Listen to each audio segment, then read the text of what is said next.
Welcome back to the Trevor Report. I'm Trevor, obviously. This is my name. This is my show. But anyway, there was a viral video that went out last week, or at least it went semi-viral, of AOC being called out on being a moronic hypocrite, which, yeah. Don't get me wrong, she's very media savvy, and it's very difficult to be both unintelligent and media savvy. There's a certain cleverness that comes with being media savvy, but nevertheless, everyone thinks that AOC is an idiot, and well, she's a socialist, so yeah, she is an idiot. But she was called out by her own supporters, presumably, in her own thing, bunch of progressive socialist types, and then she couldn't even defend herself. She was being called a warmonger, which, you know what, safe to say, whether it's foreign enemies or domestic, she's certainly a warmonger, and she thinks anyone and everyone is a foreign and or domestic enemy. But anyway, I'm going to punch him out. I'm going to go to jail. Newly released January 6th footage, not aired during Thursday's hearing, shows Nancy Pelosi threatened to hit Trump, saying, "I've been waiting for this." She had a film crew on the 6th of January, when the electoral votes were being certified in January 2021. She had a film crew, a straight up film crew. Okay, she knew this is going to happen. This is stupid. She knew. Okay, and recall other previous reporting on this that I've gone over. Nancy Pelosi and a bunch of other and the DC police, they refused the help that Trump offered to prevent rioting. That 20,000 armed security that came through. Yeah, Trump initially requested that, but he only did it after. Okay. Well, he didn't do it, but it was only the request was only apparently received and executed upon after the riot. They're playing a dirty game, and they're going to win dirty prizes. Let's continue. There is a deep fake going around. I'm going to play a little bit of it right from the middle of my recording desktop audio. Ladies and gentlemen, welcome to another episode of I'm Not Joe Rogan. Okay, desktop audio is refusing to play for whatever reason, and I'm not going to fix it, but this deep fake is so unbelievably creepy and realistic. Okay, the visuals alone. No, whatever, I don't want to hear it too. Look at how well that's done, and it sounds just like him too. Just like him. The phonetic vocabulary and everything. If I wasn't told this was a deep fake and I didn't give it a second look, I'd be convinced that this was a real statement. If this is just on a news broadcast. This technology is getting out of control. It means that no one can trust video evidence anymore, almost. Don't get me wrong, it does look fake, but just a little bit of touch-ups and this would look completely and utterly realistic. Completely. Man, this stuff is scary, but not as scary as the corporate press, who don't seem to understand that they're idiots. Let's read through this a little bit. Hotter days bring out hotter tempers, research finds. This wasn't the original headline of the article. I'm sure the Internet Archives have the original. But anyway, online hate speech heats up at high temperatures. It's well known how social media can bring out bad behavior, heat, and further fans the flames. Researchers from the Potsdam Institute for Climate Impact Research found an increase in hate speech of up to 22% on Twitter when temperatures were above 107 degrees Fahrenheit. They also found that offensive tweets were more common during extreme cold. So that's a contradiction. Is the hate speech not the not offensive. I just this is so stupid. But we are almost entering the territory of if we divide climate change by racism, how much institutional power do we have? Like, we're at this point where people are just throwing leftist dog whistles at the ceiling. You know, it's getting to a point where people could probably just make an algorithm with leftist dog whistles and put it in there. This is crazy. This is insane. This is insane. This is incredibly stupid. This is incredibly idiotic. Like, who cares anyway? Like, who cares? I don't know, but we gotta move on. So Darrell Brooks is being tried for killing dozens of people and injuring like I think 60 people with his SUV, and he violently rammed people down in a racist attack. Okay, I'm not gonna sugarcoat it. I'm not gonna sugarcoat it. I covered it. I covered his beliefs on his own social media or whatever. Okay, like, this guy right here is a racist, black supremacist, terrorist murderer. Let's take a look at the media coverage and compare it to a certain someone. Darrell Brooks, defendant in Waukesha Christmas parade attack, apologizes for disruptions. I wasn't raised that way, and I owe you, Your Honor, and the court an apology, Brooks told the judge. Defendant Darrell Brooks appeared in a suit and apologized Monday after he was removed from the courtroom last week. Before proceedings have begun, he kept disrupting the judge. Brooks is accused of plowing into the Waukesha Christmas parade last year, killing 6 people and injuring dozens more. I remember. Well, okay, the death toll, like, that makes sense now that I'm thinking about it. I haven't covered this for like several months, but I remember, like, a lot more than dozens of people being injured. Like I remember the people being injured kept climbing up. First it was like it got to like 60 at one point. Okay, but like the day before it was at like 48. Like he ran over a lot of people with his car. But anyway, the jury heard testimony from several witnesses for the state Monday, including Thomas Green, the father of 2 victims who were injured at the parade, as well as the parade attendees and first responders. Oh, so the news can be objective about things. There's no opinion stuff on the, like, in a news section. Neat.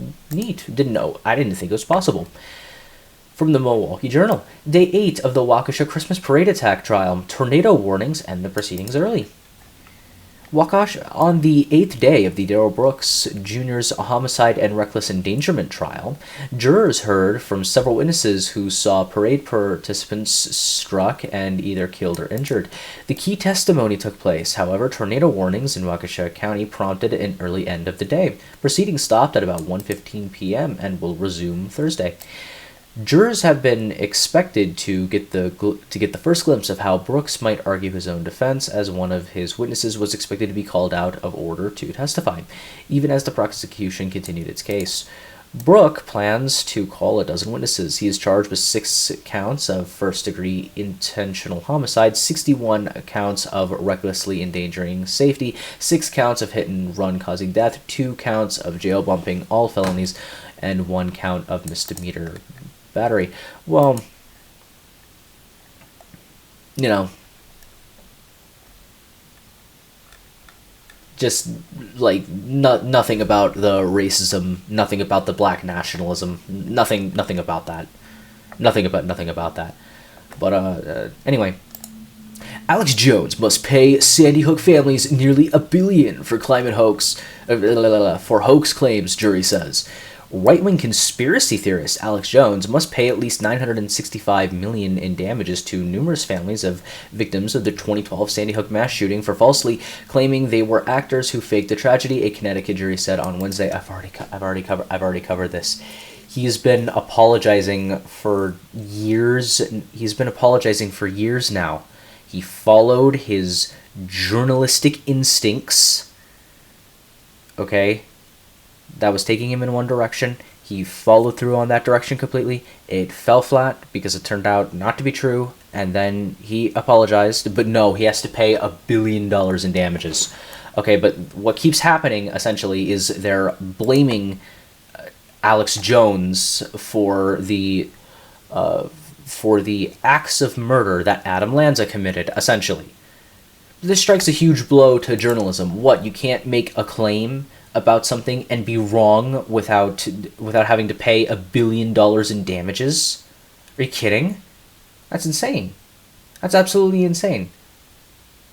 Okay, him and his company have to pay $1 billion. Okay, but the thing is, Adam Lanza, the guy who committed the Sandy Hook attack, the tragedy, okay, he shot himself. Okay, what are you gonna do to Adam Lanza? Give him the death penalty? He gave himself a more gruesome and horrible death than the death penalty.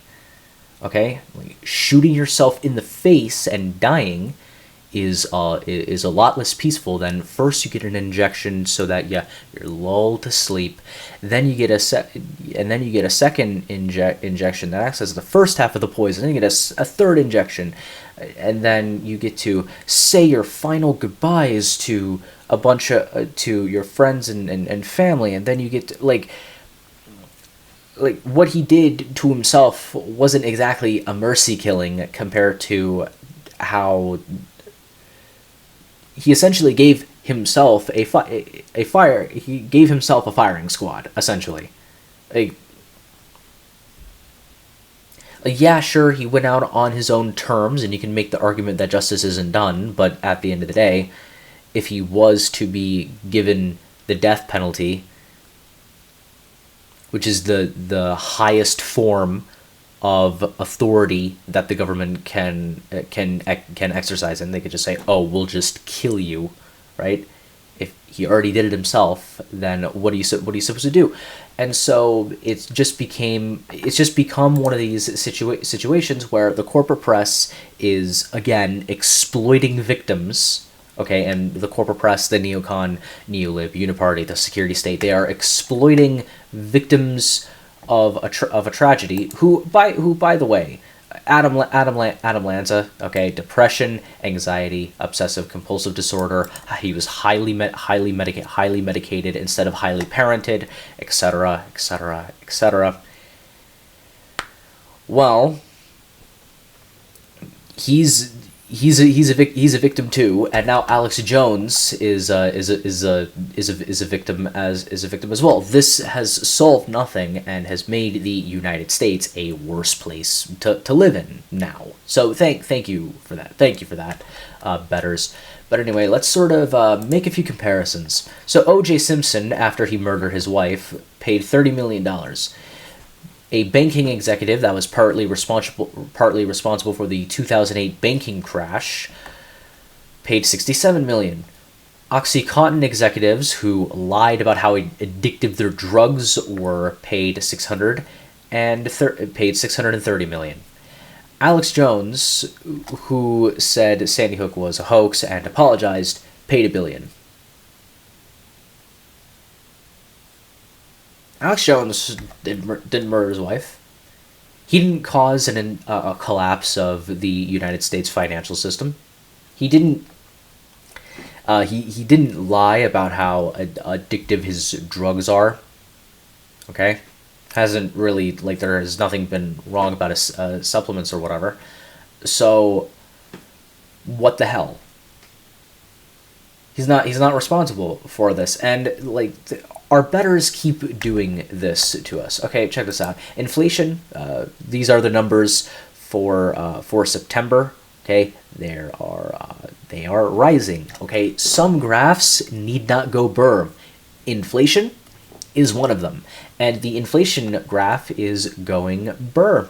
Notice how the how inflation sort of stagnated throughout 17, 18, 19, and 2020. How it sort of stayed on its own. Well, zoop, because we printed a bunch of money in 2021 and 2022. We printed trillions of dollars. Shouldn't do this. and then we bailed out a bunch of people. We gave the Smithsonian Institute $1 billion for some reason. We did a bunch of things that a corrupt oligarchy would do. And speaking of corrupt oligarchies, thousands of U.S. officials trade shares of companies they regulate, according to the Wall Street Journal. While controversy about insider trading by members of Congress has occasionally stirred major headlines, this phenomenon has quietly occurred across Democrat and Republican administrations alike, and it involves more than 20% of senior officials. Among the 50 agencies covered by the journal's research so far, the findings are based on the journal's study of more than 31,000 disclosure forms filed between 2016 and 2021 by 12,000 senior career employees, presidential appointees, and political staffers. Some riskier trades involving options and short sales, for example, were valued between 5 and 25 million.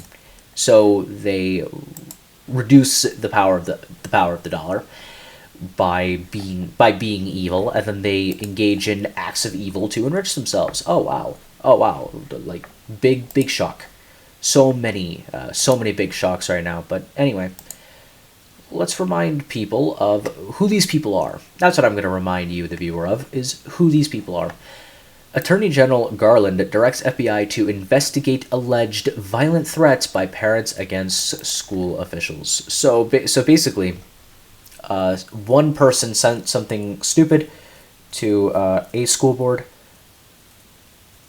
and the Biden administration is using the Patriot Act against parents who question black nationalism and grooming in schools, basically. So, and they did this last year, and they did this for a while. The FBI just knocked on someone's door and asked a family a bunch of questions without a warrant, by the way, about how I can't believe this. Basically, she questioned something regarding abortion, and Biden's Gestapo knocked on her door. Happened 2 weeks ago. Facebook spied on private messages of Americans who questioned 2020 elections. So basically, if you engage in the First Amendment, in the public square, you are going to be investigated by the FBI without a warrant, because of course you are. And the corporate press doesn't even understand why people could possibly come to the conclusion that this administration is evil, with the blood red lighting and the soldiers in the background and the black background, with his fists up like this. So They don't even understand. From Vice News, MAGA is melting down over satanic blood red lighting during Biden's speech. Biden eats children's souls. David Gilbert, man. Ugh. President Joe Biden's speech on Thursday night is being hailed by his supporters as a key moment in his administration, where he finally took on Trump and the MAGA crowd head on. So the establishment vowed to oppress the underdogs with blood red lighting.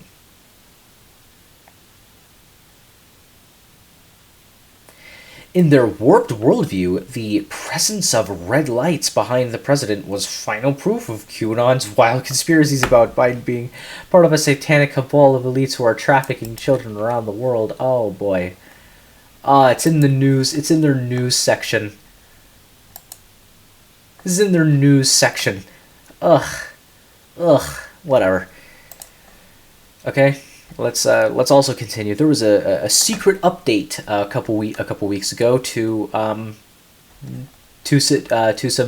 things regarding privacy, and you just have to sit there and take it. National Security Memorandum on partial revocation of Presidential Policy Directive 28. The executive order establishes enhancing safeguards for United States signals intelligence activities that supersede the safeguards for personal information collected through signals intelligence established by Presidential Directive 28 of January 17, 2014. The executive order enhances safeguards in recognition to the signals intelligence activities must be conducted in a manner that makes into account that all persons should be treated with dignity and respect regardless of their national identity or wherever they may reside, and that all persons have legitimate privacy interests in handling of their personal information. Right, so the Biden administration, or I guess, the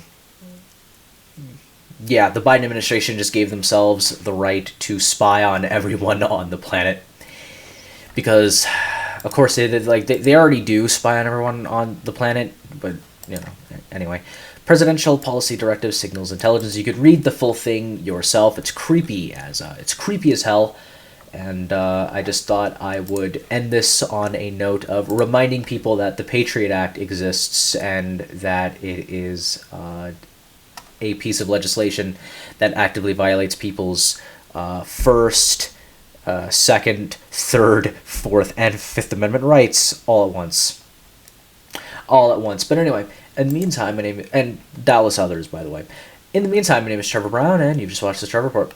Do click the link tree that I have down below in the description. It's a bit revamped now, and it's a bit higher quality. And also click the link down below in the description so that I can help you become completely and totally cancel culture and big tech proof. In the meantime, hope you enjoyed the video. I'll catch you in the next one.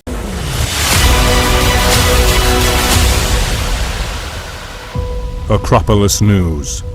News from the Acropolis.